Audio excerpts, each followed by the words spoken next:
Oi, gente, tudo bem? E aí, como que vocês estão? Como estão as coisas por aí? Tudo bem? Tudo bem? Hoje nós vamos falar sobre a depressão. Vamos falar um pouquinho da anatomia da depressão, pela perspectiva da neuropsicanálise, e tentar entender, buscar entender um pouquinho o que, né, que causa tanta tristeza, o que traz essa sensação de melancolia e por que a depressão se instala e ainda que a gente faça uso de medicação, que nós consigamos, né, com bastante luta, um diagnóstico psiquiátrico, por que esse diagnóstico, mesmo com o uso de medicação, dificilmente traz um tratamento eficaz, um tratamento duradouro para essa tristeza aguda, para essa tristeza crônica, para essa tristeza profunda que nós sentimos. Então, nós vamos falar um pouquinho sobre esse tema, tá bom? Como sempre, eu peço que vocês fiquem à vontade, podem fazer suas atividades enquanto ouvem essa aula, a gente não trabalha com slides, exatamente para vocês terem essa liberdade. E eu gostaria de fazer um pedido muito especial. Eu tenho sentido muita falta de vocês deixarem o comentário de vocês aqui nas nossas aulas. Se você está assistindo essa aula no YouTube, etc., deixar ali o seu like, né? Se inscrever em nosso canal, deixar ali as suas contribuições, as suas conclusões, sugestões de temas, alguns questionamentos que vocês gostariam de fazer acerca das aulas, tá bom? Faz muita diferença quando vocês participam, né? Através aí dessa comunicação, escrevendo ali nas nossas aulas. Eu sempre estou lendo todos os comentários e vou ter o maior carinho de responder. Então, por favor, tira aí 2, 5 minutinhos depois da aula para trazer esse comentário aí, compartilhar com a gente o que você achou da aula, tá bom? Então vamos lá, vamos falar um pouquinho então sobre depressão. Tamo junto, vamos lá.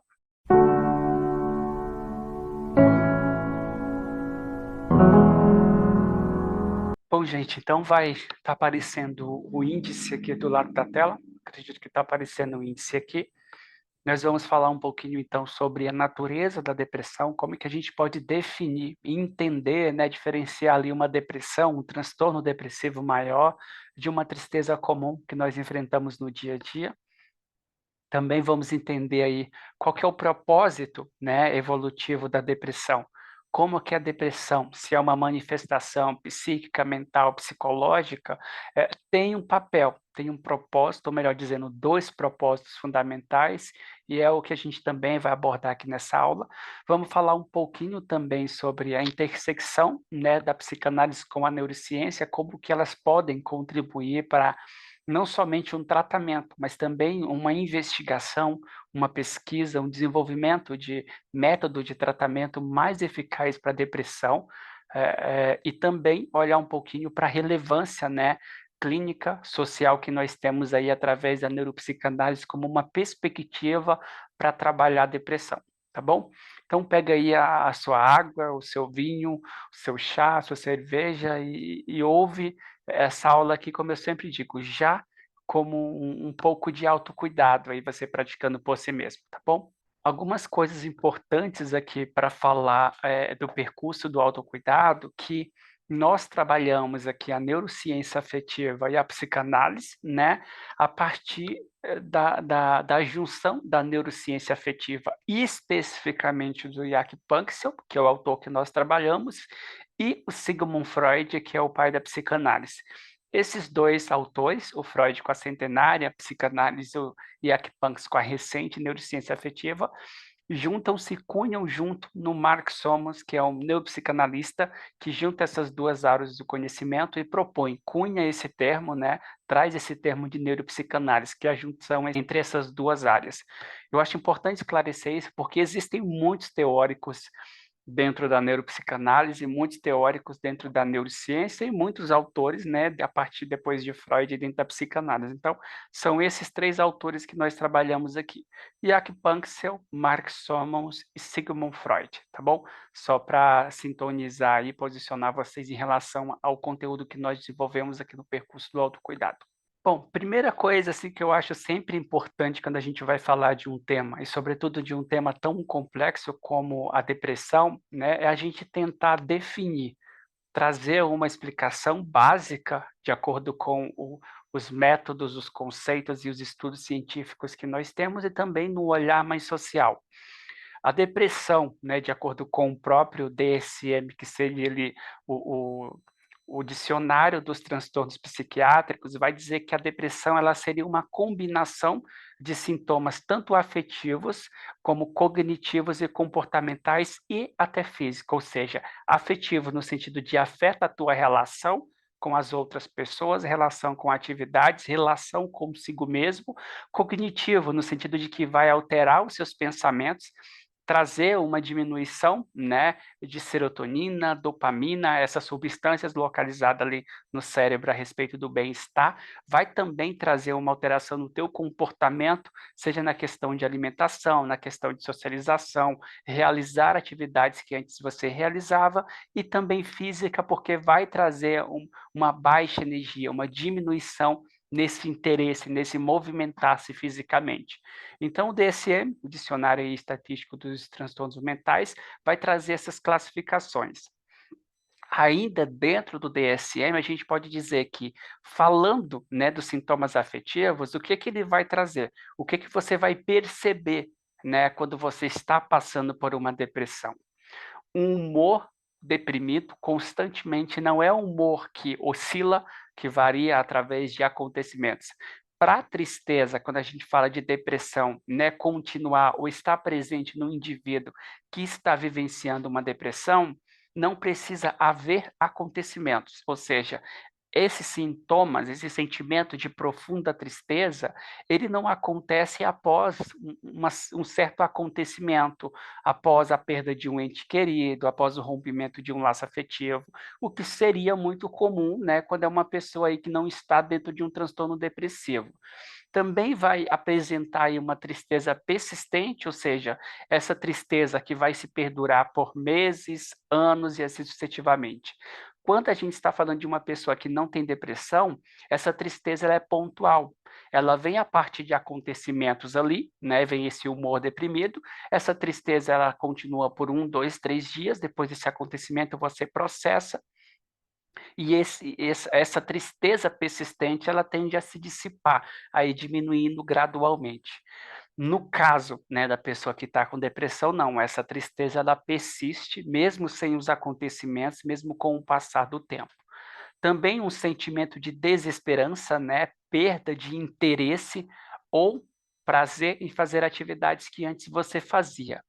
E aqui eu já até abro um parênteses para dizer que quando a gente fala de depressão, não sei qual que são as abordagens, se alguns de vocês estão fazendo terapia, se alguns de vocês são terapeutas, eu já adianto que dentro da neuropsicanálise a gente orienta o paciente que dentro das possibilidades dele, ele não deve parar a vida, parar suas rotinas, parar o trabalho, parar suas atividades para tratar a depressão, mas que ele precisa continuar a vida, continuar suas atividades, continuar seus compromissos, claro que dentro da possibilidade dele, continuar essa vida e, consequentemente, ele vai conseguir superar a depressão. Ou seja, não é parar para curar a depressão, é continuar para, então, como consequência, aprender a lidar com a depressão.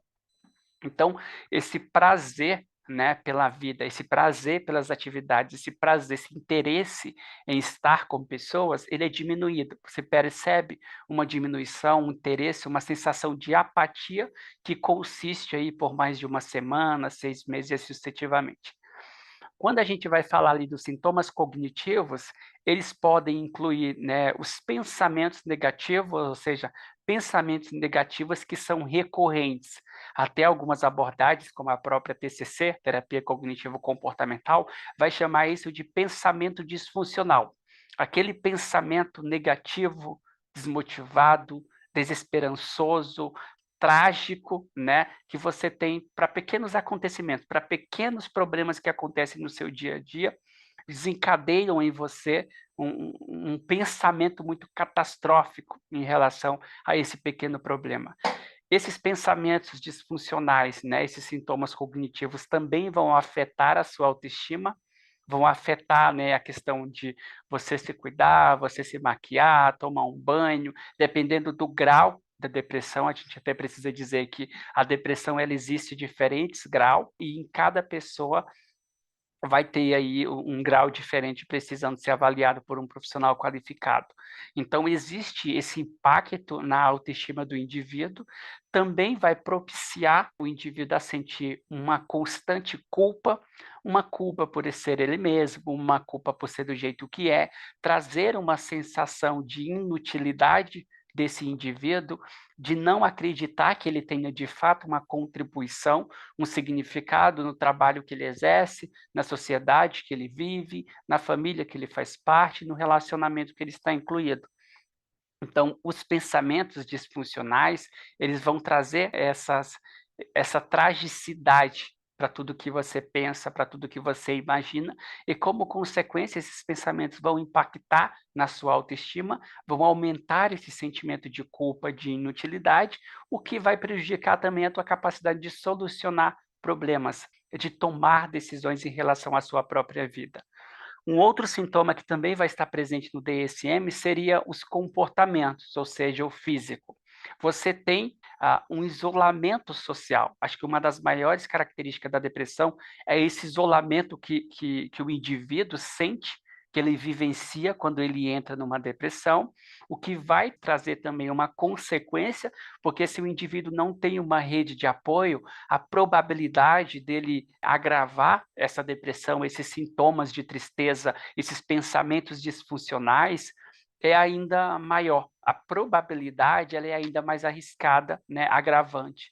Então, além desse isolamento social, no quesito físico, também vai haver um aumento ou uma diminuição no apetite, ou seja, ou o indivíduo vai passar a comer compulsivamente, uma fome que a gente fala, uma fome afetiva, não é uma fome que eu estou com fraqueza, eu preciso de alimento, é uma fome de mastigar, mastigar, mastigar, ou esse indivíduo vai ter uma diminuição no apetite, em que vai diminuir, né, o interesse, o prazer dele em comer, a atividade de ir na cozinha buscar um alimento, excessivamente.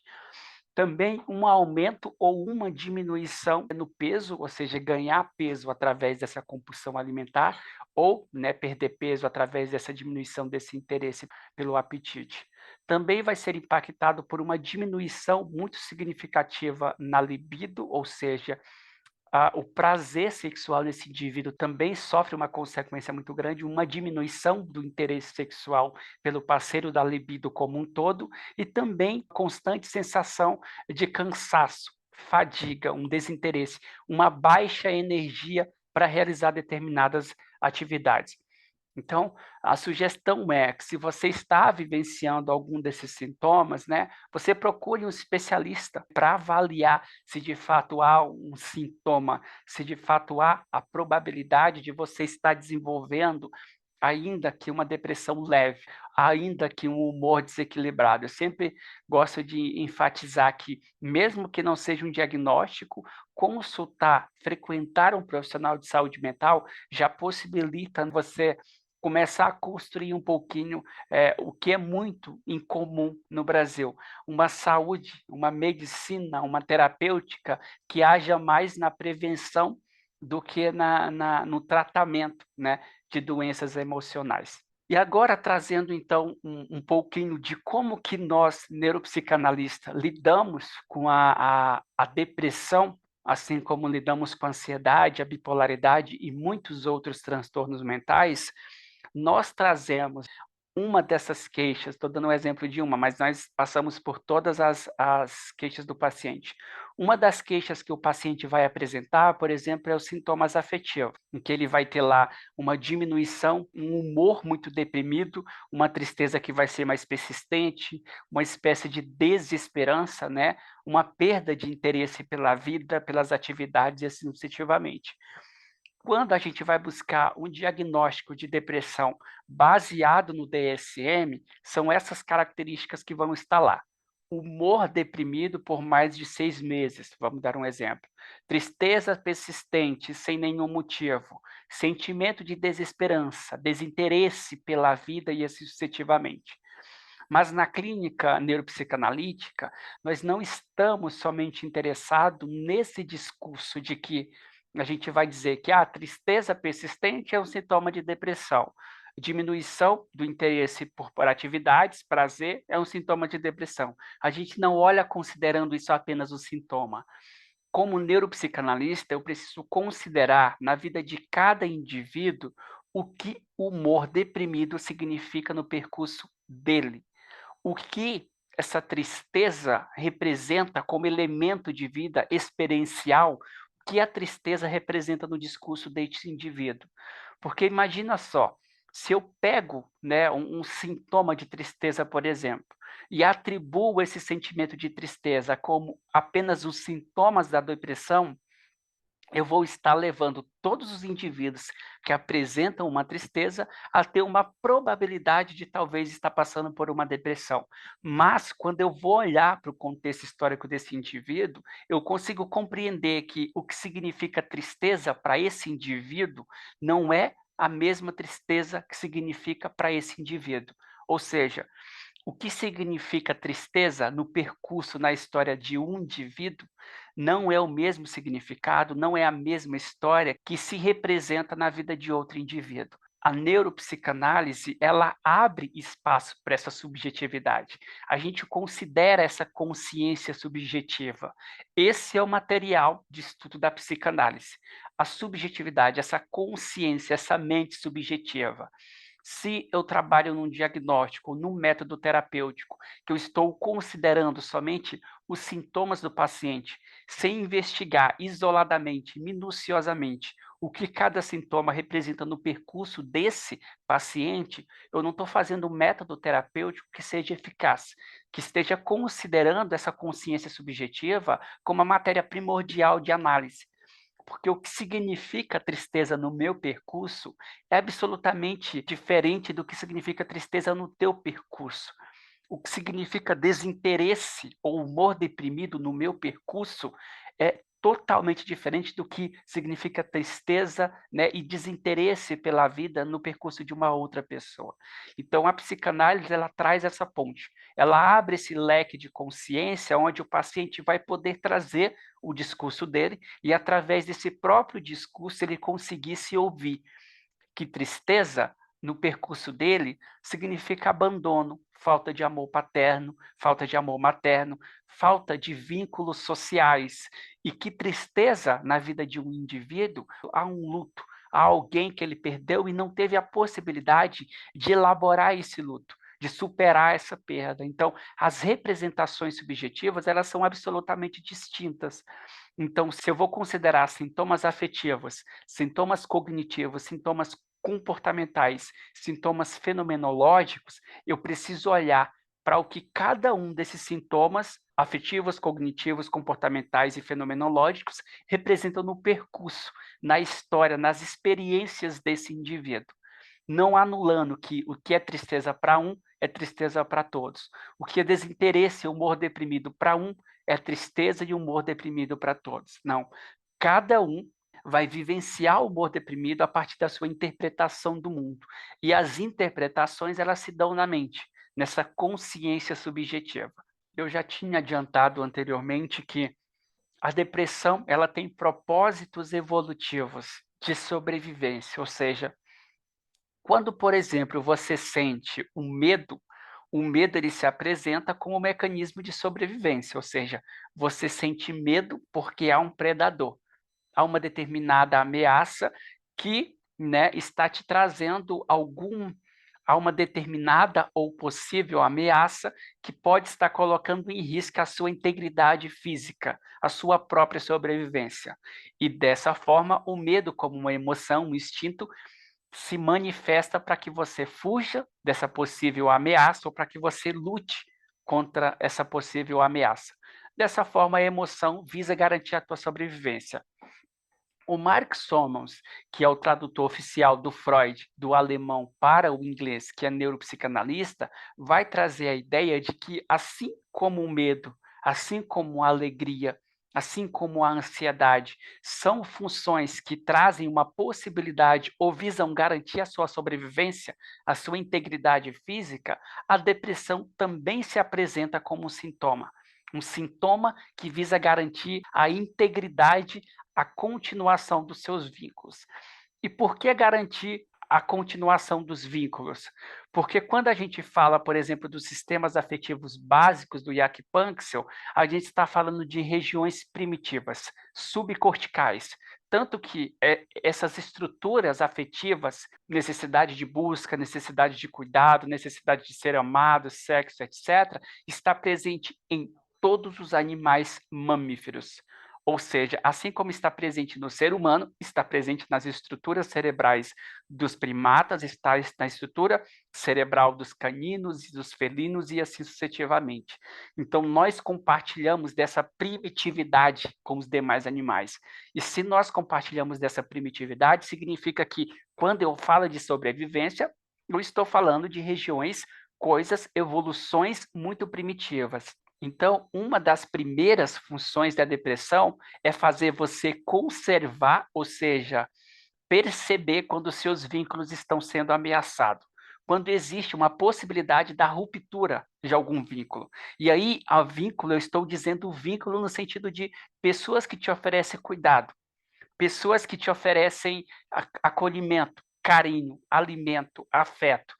Por exemplo, se você parar para observar, quando uma mãe ela vai entrar em trabalho de parto, existe durante o parto um aumento, né, uma liberação muito grande de ocitocina no cérebro e de prolactina.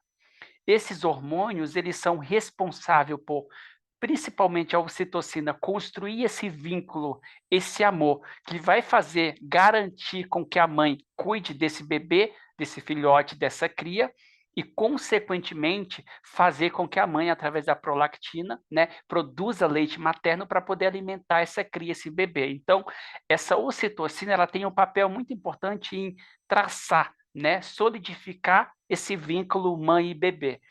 Quando a ocitocina faz esse papel, significa que a mãe criou um vínculo com esse feto e, consequentemente, ela vai fazer tudo para ele sobreviver. Da mesma forma que é extinto uma mãe no reino dos felinos, dos primatas, cuidar do bebê até uma determinada fase que ele consiga caminhar, lidar com a circunstância sozinho, existe também uma liberação de prolactina, uma liberação de ocitocina. Então, essa ocitocina faz esse papel importante. Quando, por exemplo, eu estou experimentando uma depressão, a depressão vem trazer uma diminuição nessa ocitocina, e a diminuição nessa ocitocina sinaliza para o nosso cérebro, para a nossa consciência, que nós estamos perdendo o vínculo de alguém importante, que nós estamos perdendo o vínculo dessa mãe. E quando eu falo perder vínculo, romper vínculo, não significa necessariamente uma morte, pode ser um distanciamento. Só que esse vínculo que a ocitocina avisa que nós estamos perdendo, esse vínculo que está ameaçado, não é somente da mãe, não é somente de uma pessoa, de um ser humano. Isso também está ligado a nós, como um ideal do eu, como um objeto, um bichinho de estimação, um sonho que eu tinha, uma meta, um trabalho que eu tenho que largar, que eu fui mandado embora, algum projeto que eu tive que abandonar, uma meta que eu não consegui concluir. Então, todas as vezes que esse vínculo afetivo, no sentido afetivo de que te nutre de alguma forma, é ameaçado, a ocitocina diminui para te avisar que esse vínculo está em risco. Por isso que o Mark Soman vai dizer que a depressão ela tem esse papel de fazer você perceber que um vínculo seu está ameaçado, e quando você percebe, através do sofrimento, do sentimento de tristeza, da baixa energia, essa ocitocina diminuindo, significa que você tem que tentar buscar recuperar, ou tentar salvar esse vínculo, fazer esse vínculo continuar. E isso acontece da mesma forma na natureza. Só que quando, né, esse vínculo ele não é possível de ser construído, quando a gente não consegue salvar, não consegue reconstruir esse vínculo, vínculo do sentido de que o outro precisa ir embora, vínculo do sentido de que relacionamentos se rompem, vínculo do sentido de que pessoas, né, morrem, etc., a gente precisa continuar. E aí seria a segunda função da depressão, de fazer você continuar. A depressão vai, como consequência, desligar esse sistema de busca, né? Fazer voltar de novo essa ocitocina, aumentar essa ocitocina, para que você busque a construção de novos vínculos.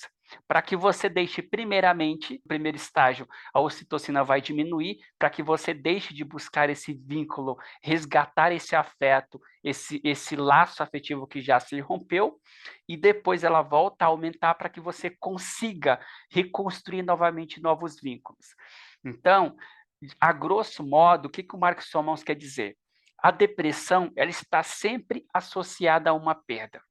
Tanto que o Freud, no seu texto Luto e Melancolia, vou deixar o texto aqui embaixo para vocês, ele vai dizer que a diferença, a grosso modo, do luto e da melancolia é que o luto, quando você vivencia um luto, você tem uma tristeza, uma perda, e aí tanto que os sintomas no DSM, no Manual de Diagnóstico Psiquiátrico, os sintomas da depressão, do transtorno maior e do luto são o mesmo.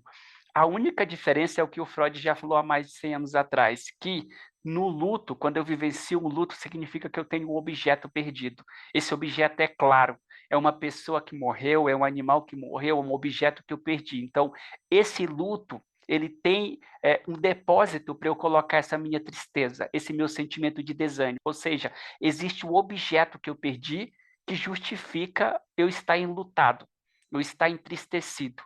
Existe esse vínculo que se rompeu, e quando esse vínculo se rompe, no primeiro estágio existe uma diminuição da ocitocina, então esse prazer, essa necessidade de construir vínculo com as outras pessoas é diminuído. No caso da depressão, existe essa perda, da mesma forma que a ocitocina também é diminuída no segundo estágio, mas não existe esse objeto que eu perdi, pelo menos não conscientemente. E é aqui que cabe o trabalho da neuropsicanálise na terapia. É tentar encontrar, né, de acordo com o discurso desse indivíduo, o que é que ele perdeu, ou pelo menos que ele acha que perdeu. Que vínculo ele teve na vida, nas suas experiências que se rompeu, e ele não vivenciou esse luto, e, consequentemente, ele ainda está nessa fase de baixa energia, dessa fase de desinteresse pela vida, de desinteresse pelas atividades, desinteresse pelo contexto social. Muitas vezes, essa perda desse objeto não se dá somente na vida adulta.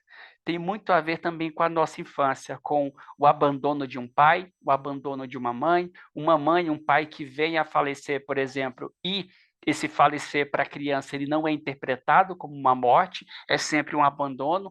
Esse pai, essa mãe que é presente fisicamente, mas não é presente emocionalmente. Esse pai que é presente, essa mãe que é presente, mas de uma forma muito precária, ou seja, existe uma perda.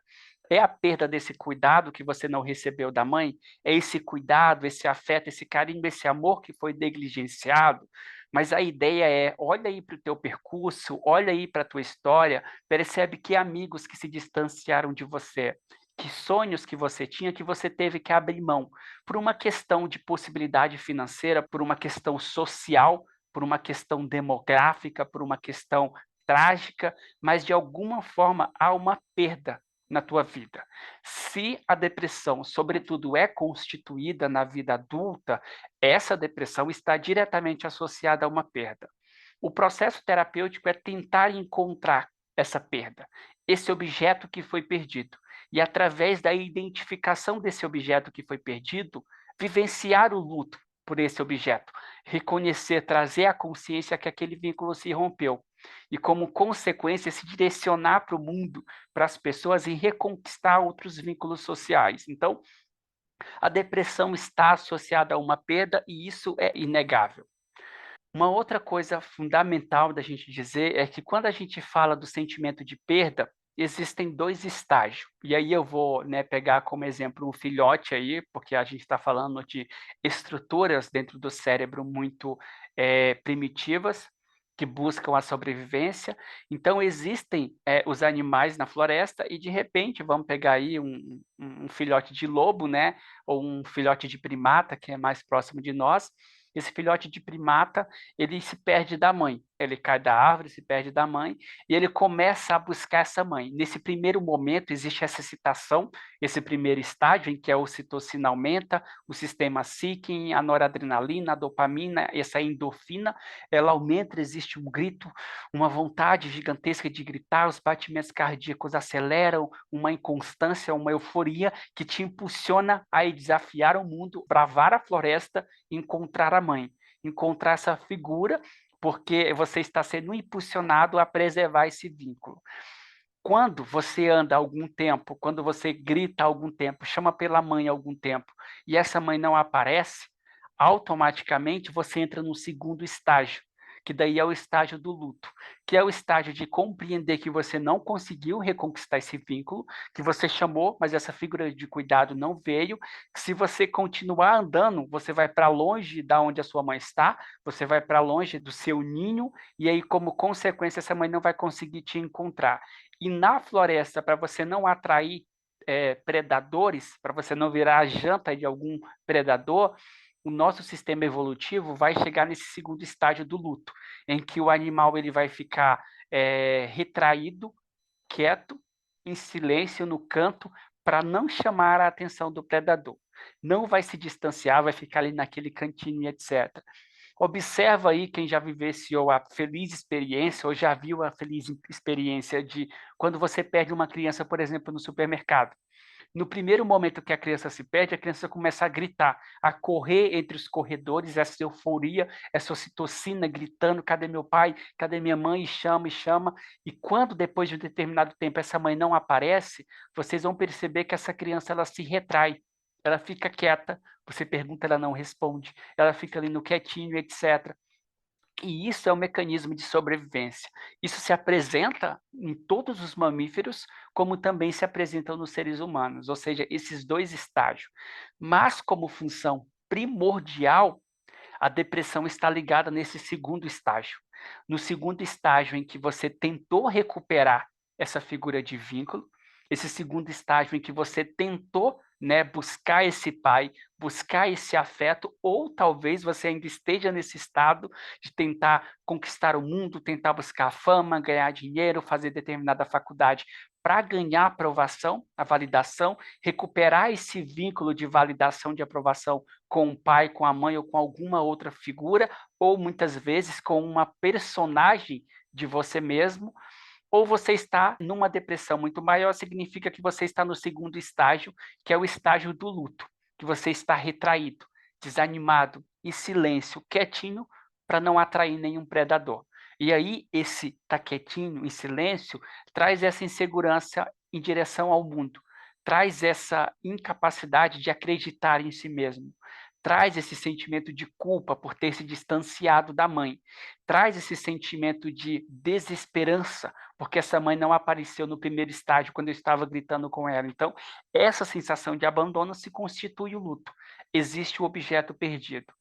Mas quando nós falamos do ser humano, que é um animal muito mais complexo, não dá para identificar esse objeto perdido de forma fácil, de forma simples. É preciso investigar através da livre associação, do discurso, da escrita expressiva. E aí se constitui, então, o autoconhecimento e o trabalho terapêutico. Olha para a tua história aí, olha para essa tristeza constante que você tem, ainda que você tenha ou não recebido um diagnóstico de depressão, e tenta associar o que você perdeu, né? Que sonho, que meta, que pessoa você deixou para trás, quem que você teve que abandonar, aquele projeto, aquele amigo, aquela cidade que você mudou, a escola que você teve que ser transferido, o que que você deixou para trás, que vínculo se rompeu, ainda que esse vínculo fosse imaginário, ainda que esse vínculo fosse uma projeção, não fosse tão real, mas é um objeto de desejo para você, e se ele foi perdido, traz essa sensação de angústia, né, no primeiro momento, e segundo momento aí esse estágio do luto, que se constitui a depressão maior. Uma coisa muito importante que eu não vou aprofundar tanto aqui, mas que eu gostaria de falar sobre, é a questão dos sistemas de perda e separação. Ou seja, assim como para quem já assistiu às outras aulas, a gente tem 7 sistemas, né, fundamentais da neurociência afetiva do Jack Panksepp. A partir da interação desses sistemas, surgem sistemas secundários. Esses sistemas secundários, um deles seria, então, o sistema de perda e separação. Ou seja, quando a gente fala de substância como ocitocina, como endorfina, etc., a gente está falando que existem regiões, como, por exemplo, o giro cingulado anterior, o núcleo talâmico, o hipotálamo, o mesencéfalo, regiões dentro desse cérebro que são responsáveis por ser ativada quando você vive esse primeiro estágio da possível perda desse objeto afetivo. Existem estruturas no cérebro quando você entra nesse segundo estágio do luto, da desesperança. Assim como existem essas estruturas cerebrais no seu cérebro, existem também substâncias bioquímicas como endorfina, serotonina, dopamina, que também, né, são ativadas, superativadas no seu cérebro quando você vive essa depressão. Esse medo ou, de fato, essa perda desse objeto, né, perdido. E quando a gente fala que existem essas estruturas, não significa que todas as vezes que você perde um objeto, você tem consciência. Não. Os sintomas de tristeza, ele vem, os sintomas de desânimo, de desinteresse pela vida, ele acontece porque existe essa bioquímica, essas estruturas cerebrais. Mas a memória, o tomar consciência do objeto perdido, não é uma coisa que você está sempre ciente. Ele não está sempre no campo da nossa consciência. Às vezes esse processo acontece de forma inconsciente, mas as áreas responsáveis pelo esse sentimento de tristeza, de desesperanças, assim como as substâncias bioquímicas, vão ser ativadas nesse momento. E com isso eu quero dizer que existe um respaldo científico quando eu digo que a tua depressão está associada a uma perda, à perda de um objeto, à perda de um vínculo. Então, a proposta que eu tenho para fazer é: para pensar aí na sua vida, quais foram os eventos de perda que você vivenciou. Se você quiser até comentar aqui embaixo, será legal, comenta aqui embaixo quais foram as perdas significativas que você tem na sua vida, até aquelas que você considera mais insignificante, aquela que você acha que eu perdi determinada pessoa, mas eu já superei. Eu rompi determinado relacionamento, mas eu já superei. Até essas perdas de vínculo contam, porque no momento exato, que muitas vezes isso acontece, existe então a ativação dessas áreas. E olhar para isso é reconhecer que, enquanto esse luto não é elaborado, essas regiões, essa bioquímica, ela continua sendo secretada no seu cérebro, nessas estruturas cerebrais. E, como consequência, o sentimento de tristeza, de luto, de baixa autoestima tende a continuar. E aí, trazendo então um pouco de sugestão, eu sugeriria muito você iniciar um processo terapêutico com o neuropsicanalista, porque ele vai trazer esse olhar que não é somente cognitivo, que acha que tudo é razão, que tudo você tem consciência, mas que também não é só biológico, que vai considerar que tudo é química, é bioquímica, é medicamento, mas que vai considerar que existem subjetividades e que os acontecimentos que você vivencia desencadeia interpretações, pensamentos cognitivos que vão desencadear em bioquímicas cerebrais. Ou seja, só a medicação para aumentar a quantidade dessa propriedade bioquímica no seu cérebro, ou só a razão para fazer você tomar consciência dessa tristeza não é suficiente. É preciso considerar essas 3 instâncias que o Jack Panksepp tanto fala. O neocórtex, que é essa nossa razão, o sistema límbico, que seria as nossas emoções, e a nossa zona cortical, que seria essa região mais primitiva dos nossos instintos. Então, sugiro para você iniciar uma terapia neuropsicanalítica e, consequentemente, começar a investigar, ter um campo de discurso do que significa a tristeza na tua trajetória, no teu percurso, na tua experiência, o que significa ansiedade, o que significa a perda desse vínculo, o que significa vínculo, o que significa afeto no teu percurso, na tua história, na tua interpretação. E a partir disso, conseguir modular, elaborar possíveis saídas para essa depressão, para esse sentimento que você está vivenciando de tristeza crônica. Mas aqui, acho importante dizer, eu não estou dizendo que não vale usar a medicação. Eu não estou dizendo que nenhuma outra terapia funciona. Pelo contrário, tudo aquilo que hoje nós temos dentro da psicologia traz uma contribuição significativa.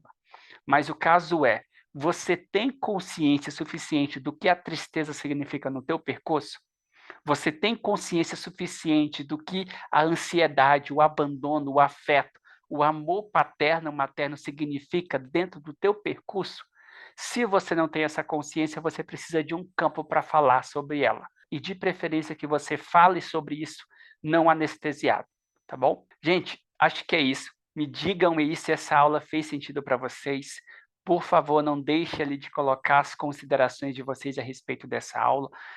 Me conta aí, através do teu percurso, se pensar a depressão, se pensar a tristeza, né, a partir de perdas, a partir de rompimento de vínculos, de um possível luto não elaborado, faz algum sentido para você, tá bom?